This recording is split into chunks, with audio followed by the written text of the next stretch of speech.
Bem, agora nós vamos retratar sobre a mineração do século XVIII. Já que nós já falamos das bandeiras, né, e chegamos até Minas Gerais, vamos então agora falar a respeito da mineração. Vamos por alguns aspectos, tá?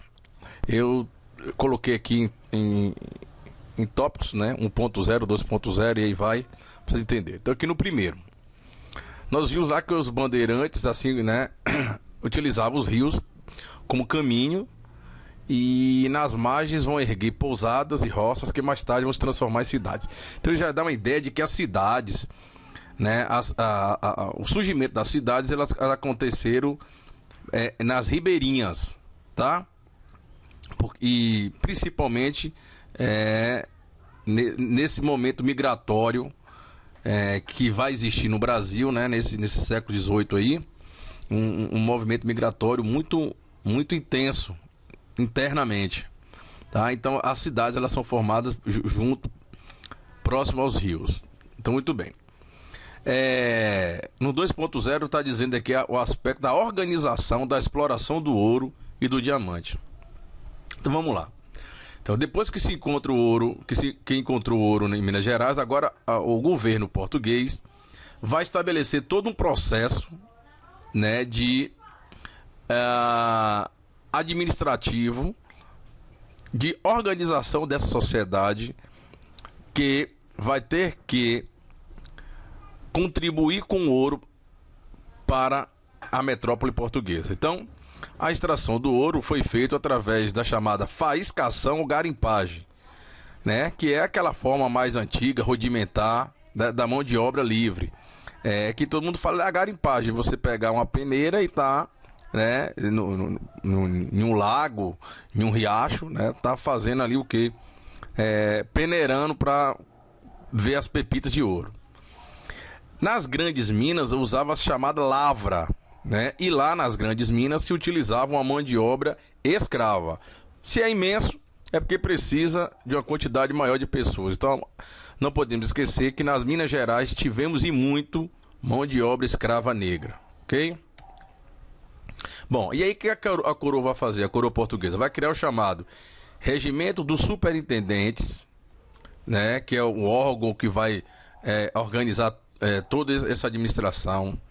Guardas-mor, para vigiar, é a milícia, guarda-mor e oficiais, deputados, e o tal do quinto, que era justamente o imposto que tinha que ser arrecadado para levar para Portugal. Ou seja, o que é o quinto? 20% sobre o ouro encontrado. Então, todo o ouro encontrado, né, 20% dele tinha que ir para a coroa portuguesa, né? Então, se você tivesse, né, 100 ouros, né, 20 dele tinha que ir para a coroa portuguesa. Em 1750 vai criar um novo imposto chamado captação, tá? O nome está dizendo, captação tem a ver com cabeça, né? Captação tem a ver com cabeça, que é isso mesmo, o número de escravos que dizia o quanto o proprietário tinha que pagar de imposto, né? Então, o número de escravos que o proprietário tivesse definia a quantidade de imposto a se pagar. Então, se você era rico, né? Se você fosse rico, a quantidade de escravos que você tinha era a quantidade de imposto. Então, muitos escravos, maiores a quantidade de impostos. Isso vai dar uma perrenga. Por isso que vão acontecer em Minas Gerais, por causa dessa administração aí, alguns movimentos, tá? Alguns movimentos internos que não tinham características separatistas, e depois vão ter outros com características separatistas, como, né, a Conjuração Mineira, né? A Inconfidência Mineira, aliás, a Inconfidência Mineira, tá? Mas antes da Inconfidência Mineira tivemos algumas outras revoltas internas, mas aí foram de caráter mesmo para melhorar esses impostos, né? Essa exploração que Portugal estava fazendo aqui na capitania das Minas Gerais, né? No Brasil, tá? E o que vai acontecer também? Mesmo com toda essa fiscalização, havia também o chamado contrabando, né? Era uma forma também dos proprietários burlarem os impostos. É você contrabandear, é você sonegar imposto. Era uma forma que se tinha. O governador Dom Pedro de Almeida, né, vai criar a chamada Casa de Fundição. O que são as casas de fundição? Todo o ouro que era encontrado na colônia tinha que ser transformado em barra. Então era o local agora em que havia uma rigidez na fiscalização, né? Então só poderia circular ouro na colônia se tivesse o selo real, né? Isso era nas casas de fundição. Logo mais tarde, a coroa portuguesa vai fixar o quinto em 100 arrobas anuais. Ou seja, em um ano, qualquer proprietário tinha que dar 100 arrobas para o governo português. E se não pagasse, haveria chamada derrama. Ou seja, a qualquer momento, o governo português iria na casa do proprietário, né? E teria que o proprietário conseguisse 100 arrobas anuais para o governo português. Isso vai ser tão assintoso que o quinto, né? Essa derrama, ela vai acontecer e vai ser institucionalizada de uma hora para outra. Ou seja, qualquer um que tivesse garimpo, de uma hora para outra teria que pagar essas 100 arrobas anuais. Então, com toda a fiscalização, existia esse contrabando. Ou seja, qual era a forma que tinha de se contrabandear nas Minas Gerais? Esconder ouro no dedo dos pés, né, na hora que você estivesse lá garimpando. Esconder nos saltos e sola das botas. Esconder nos doces e salgados. Dentro do santo, é aqui que é a expressão santo do pau oco, né? Esconder nos cabelos, principalmente os escravos faziam isso, né? Ainda o ouro ainda, né, em um estado sólido, mas que é maleável, né? Você poderia colocar entre os cabelos na cabeça, tá? E o que vai acontecer? Em 1734 vai ser criada a Intendência dos Diamantes para administrar e policiar a área. Ou seja, é mais uma forma de fiscalização do governo português sobre a área das Minas Gerais. E esse intendente tinha poder de vida e de morte sobre os habitantes, tá? O intendente, ele era um juiz, né? E estimulava a prática de delação, podendo ser preso e expulso de Minas Gerais. Então, qualquer cidadão, até mesmo um vizinho, ele poderia ter uma prática de delação, de dizer que você ou outra pessoa está contrabandeando. Ou seja, você é suspeito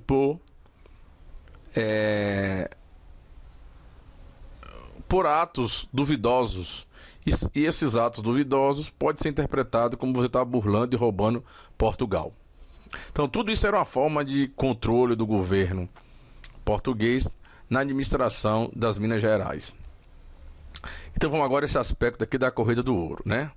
Então assim que a notícia espalhou que Minas Gerais tinha ouro, descobriu Minas em Minas Gerais, vieram pessoas de tudo que é lugar em busca dessa riqueza fácil, principalmente os portugueses, aqueles portugueses, né, que Portugal estava em crise. Não podemos esquecer que Portugal passa por uma grande crise, né? Portugal agora ela vai ficar extremamente dependente da Inglaterra.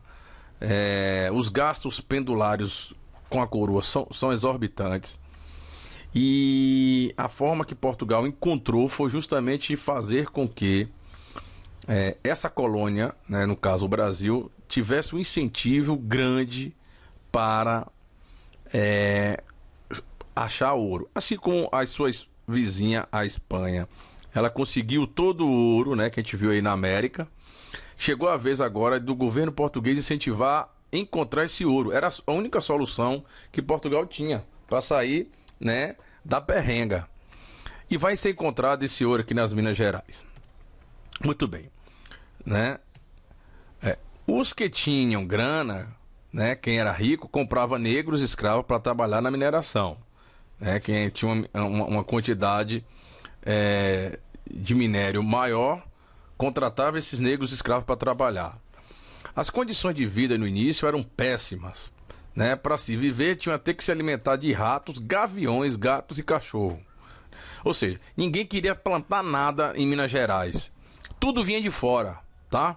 Como tá aqui embaixo, né? Aqui aos poucos começaram a ser abastecidos de produtos vindos do Nordeste. O que vinha aqui do Nordeste? O gado, o couro e a farinha. De São Paulo, o milho, o trigo e a marmelada. E do Sul, cavalo, boi, mula e charque. Então, Minas Gerais não tinha nada, a não ser gente explorando as minas, negro escravo, e ninguém plantava nada. Tudo era abastecido de fora. E tudo isso aconteceu por causa dos tropeiros, né? Quem fazia toda essa movimentação do comércio, né? Com suas mulas, levando mercadoria, alimentos de uma região para outra, eram os chamados tropeiros, tá? Ninguém queria investir em produto agropecuário, né? Todo mundo só queria investir em mineração.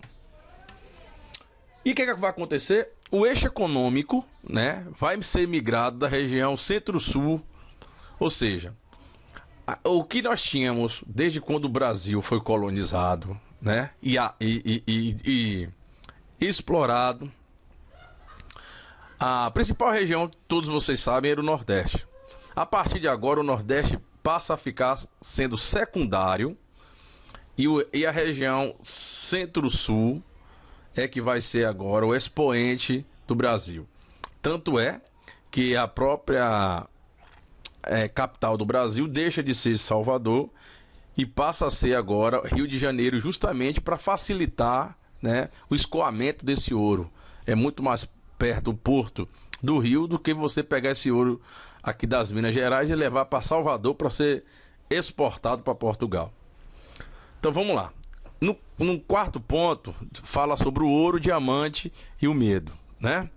Muitos impostos que haviam, a violência usada na cobrança e o incentivo à delação vão contribuir para pôr medo na população. Então morar nessa região das Minas Gerais não era fácil não, né? Eram muitos brutamontes, não podemos esquecer que havia muitos aqui também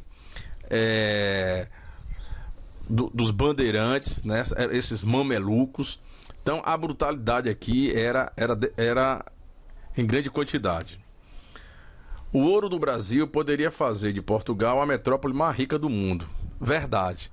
Haviam chamado um Tratado de Panos e Vinhos, ou Tratado de Methuen, isso em 1703, em que era um acordo feito entre os portugueses e os ingleses. Aí como é que era feito esse acordo? E quem levava a vantagem era a Inglaterra. Por quê? O acordo era o seguinte: Portugal vendia o seu vinho para a Inglaterra e a Inglaterra vendia, lembra da Revolução Industrial, século XVIII? Pois é. Então Portugal vendia, né, seus tecidos para... a Inglaterra vendia seus tecidos para Portugal. Tá bom? Então o acordo era esse. Portugal vende os vinhos para a Inglaterra e a Inglaterra vende os seus tecidos a Portugal. E é óbvio que a relação era desigual, porque o preço do vinho nunca vai ser o mesmo preço naquela época que tecidos, né, que os produtos industrializados, tá? E aí é que tá, meu amigo, o pagamento, a forma que Portugal pagava a Inglaterra era através do ouro. Então todo o ouro de Portugal, e aí podemos dizer que o ouro do Brasil, né, todo o ouro nosso, boa parte dela foi habitar na Inglaterra, tá? Então existem na Inglaterra ainda alguns palacetes, igrejas, com certeza com ouro nosso, ouro brasileiro, tá? E aí a consequência dessa mineração é o seguinte, tá? Uma explosão populacional, né? Eu falei da migração, que vai ter uma migração interna, aparecimento de um mercado interno, não podemos esquecer aqui dos tropeiros, tá? Uma mobilidade social vertical, ou seja, um cidadão livre, e até mesmo escravo, se encontrasse uma pepita de ouro com grande valor, poderia ascender, ou seja, ganhar dinheiro, né? Se tornar uma pessoa de posses, coisas que não era comum no Brasil colônia. No Brasil colônia, né? Você nascia pobre, praticamente você tinha que morrer pobre, né? Aqui havia essa mobilidade social, só que vertical. Abertura de estradas para escoar esses ouros, né, esses minérios. Uma vida intelectual, não podemos esquecer da escola mineira, né, do arcadismo, tá? Está em literatura, né, Tomás Antônio Gonzaga, Cláudio Manuel da Costa, tá? Que pode casar muito bem com literatura nesse momento. Leiam essas obras literárias para entender melhor o contexto histórico e vice-versa, né? Compreender melhor o contexto histórico para compreender melhor esses autores literários. Muito bem. Movimentos emancipacionistas, né? Quer dizer, os revoltados vão tentar, né, resolver esse problema da dependência com Portugal. Preparação do espírito de nacionalidade.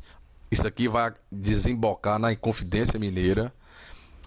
Transferência da capital brasileira de Salvador para o Rio de Janeiro, tá? E aqui podemos ter um esquema, um resumo, né? Muito nesse mapa mental, onde nós poderemos pegar aqui da mineração, né? Nessa mineração há o que? O garimpo, né? Esse garimpo aqui, e através da mineração, e por causa da busca da mineração, há uma expansão territorial, né? Então vão andar interior do Brasil em busca desse ouro. Há uma imigração. Quem vai ser a mão de obra vão ser esses escravos, mas também temos lá trabalhadores livres, né? Há um mercado consumidor, vai haver, né? Há uma urbanização, vai haver. Vai haver uma camada média, vai acontecer. Ou seja, uma nova sociedade colonial. Então, em Minas Gerais, nesse exato momento, século XVIII, começa a haver uma nova sociedade colonial, tá? Veja aqui, né, nesse mapinha, nessa seta que sai aqui, né, dos bandeirantes de São Paulo para interior do Brasil em busca do ouro. Muito bem. Estreitamento do controle da metrópole, né? Diante disso aqui tudo, a metrópole vai controlar. Vimos que houve a transferência da capital para o Rio de Janeiro. Foi criada a intendência das minas para controlar tudo isso aí. E foi criada as chamadas casas de fundição. Tudo isso aqui vai desembocar nos impostos e na chamada derrama. Muito bem. Então, essa derrama, esses impostos vão ser o quê? Vão ser transferidos para o exterior, né? Ou seja, é através dos impostos da derrama que o ouro vai para Portugal, tá? E isso aí vai fazer o quê? Uma aceleração do desenvolvimento capitalista europeu. Claro, se a Inglaterra está tendo ouro do Brasil, ela tem dinheiro para investir. Investir em quê? Investir em indústria, né? Por isso que ela foi a pioneira. Assunto que nós veremos em breve, tá? Muito bem. Por causa dessa logística aqui, vai haver o quê? Choque de interesses versus uma nova sociedade colonial. Então, essa migração dos bandeirantes, essa ocupação, ela vai acontecer em Minas, Goiás, Mato Grosso e Mato Grosso do Sul, né? É um momento em que o Brasil realmente ele está sendo explorado, né? As matas estão sendo desbravadas. E aí podemos dizer que nossas matas estão sendo, né? Se você for pensar em ecologia, né? Um assunto para Enem aí, podemos dizer que aumenta consideravelmente o processo de exploração e de extermínio das nossas matas, né? Das nossas flora e da fauna. Articulação do Nordeste com o Sul. Então, observando esse mapa mental, né, esse esquema resumo, você entenderá a mineração em Minas Gerais. O momento do século, né, 17 com os bandeirantes e que desemboca no século 18 com todo esse processo aqui, todo esse esquema bem montadinho na região das Minas. Na Bahia também tivemos, né, não podemos esquecer os diamantes na Chapada Diamantina e esse processo de exploração e em busca de ouro e diamante e prata acontece no Brasil todo. Todo mundo vai tentar querer encontrar isso, né? E tivemos também nesses nossos momentos aqui na Bahia, né? Na Chapada Diamantina. Então, no mais, bons estudos aí, tá? E até a próxima. Ok.